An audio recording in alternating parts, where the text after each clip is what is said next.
আসসালামু আলাইকুম, কেমন আছেন সবাই? আজকে আপনাদেরকে বানিয়ে দেখাবো চাল ও বাদাম ভাজার গুঁড়ো দিয়ে লাড্ডু রেসিপি। আর এই লাড্ডুগুলো খেতে কিন্তু খুবই মজার। আশা করছি আপনাদের কাছে খুব ভালো লাগবে। তো চলে যাচ্ছি মূল রেসিপিতে। তো এখানে আমি এই যে 1 কাপ চাল ভাজা নিয়েছি। আর এগুলো ভাজাটা আমি দেখালাম না, কারণ চাল আর বাদাম এগুলো ভাজতে তো আমরা সবাই পারি কম বেশি। তো এখানে 1 কাপ মুড়ি, হাফ কাপ বাদাম ভাজা, আর এগুলো আমি আগে থেকেই এর খোসাটা ছাড়িয়ে নিয়েছি।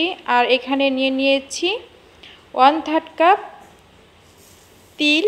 এখানে সাদা তিলটা আমি নিয়েছি। আর এগুলো সমস্ত উপকরণ ভেজে নিয়েছি। এখন আমি এগুলো একটা ব্লেন্ডার জারে নিচ্ছি। আমি ব্লেন্ড করে নিব। আপনারা চাইলে কিন্তু শিলপাটাতেও গুঁড়ো করে নিতে পারেন।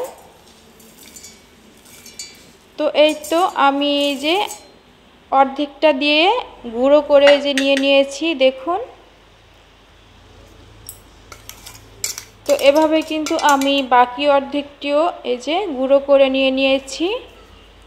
তো সবগুলো আমি এখানে গুঁড়ো করে এই পরিমাণে হয়েছে। তো এখন আমি দেখিয়ে দিচ্ছি, এই যে দেখুন, একদম কিন্তু গুঁড়ো করে নিয়েছি, কোনো দানা দানাও ভাব নেই। এখন আমি চলে যাচ্ছি চুলায়, আর প্যানে দিয়ে দিচ্ছি গুড়। তো এখানে চাইলে কিন্তু আপনারা চিনিটাও ব্যবহার করতে পারেন।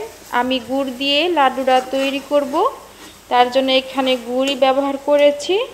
আর এই তো গুড়টা কিন্তু এই যে বলক চলে আসছে। তো এ পর্যায়ে আমি ভেজে রাখা এই যে চাউলের আর বাদাম এইগুলোর গুঁড়োগুলো দিয়ে দিচ্ছি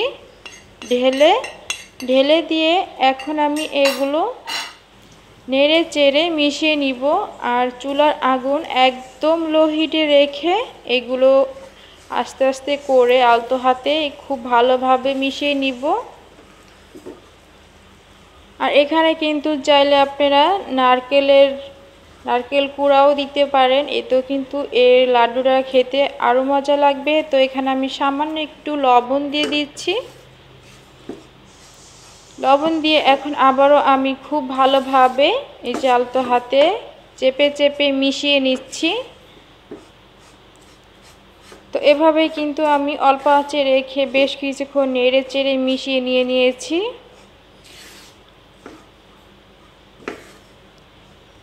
এই পর্যায়ে এই যে মেশানো কিন্তু অনেকটাই হয়ে গিয়েছে। এখন আমি চুলা থেকে নামিয়ে নিব।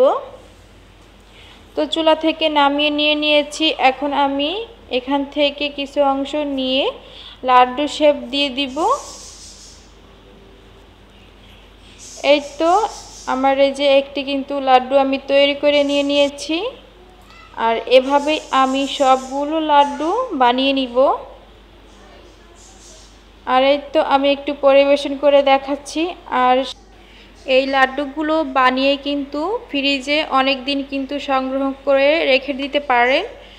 তো এই লাড্ডুগুলো অল্প খিদের জন্য কিন্তু খুবই উপকারী।